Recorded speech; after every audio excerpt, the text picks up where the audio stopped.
Iraq এবার football বিশ্বকাপ খেলবে 40 বছর পর। যার গোলে প্লে অফে বলিভিয়াকে হারিয়ে ইরাক বিশ্বকাপ নিশ্চিত করেছে, সেই আইমেন হোসেনকে যুক্তরাষ্ট্রে পৌঁছানোর পর প্রায় 7 ঘন্টা আটকে রেখে জিজ্ঞাসাবাদ করেছে মার্কিন ইমিগ্রেশন কর্তৃপক্ষ।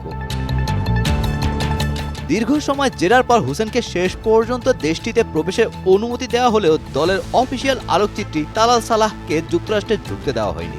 শনিবার ভোরে ইরাক দল শিকাগোর ওহেয়ার বিমানবন্দরে পৌঁছানোর পর এই ঘটনা ঘটে।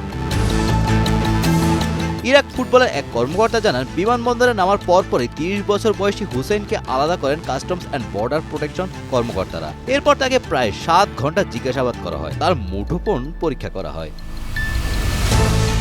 অন্যদিকে আলোকচিত্রী তালাল সালাহকে 10 ঘন্টার বেশি সময় আটকে রেখে একইভাবে ফোন তল্লাশি করা হয়। শেষ পর্যন্ত তাকে যুক্তরাষ্ট্রে ঢুকতে দেওয়া হয়নি। এই বিষয়ে ইরাক ফুটবল অ্যাসোসিয়েশন বা হোসেনের পক্ষ থেকে তাৎক্ষণিক কোনো মন্তব্য পাওয়া যায়নি। এছাড়া যুক্তরাষ্ট্রের ইমিগ্রেশন অ্যান্ড কাস্টমস এনফোর্সমেন্ট এবং হোমল্যান্ড সিকিউরিটি বিভাগও এ নিয়ে সংবাদ সংস্থা রয়টার্সের পাঠানো বার্তার কোনো জবাব দেয়নি।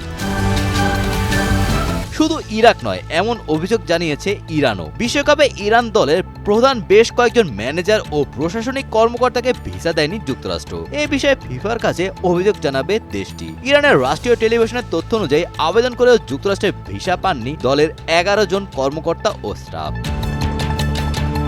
Golam Rabbani, Times today.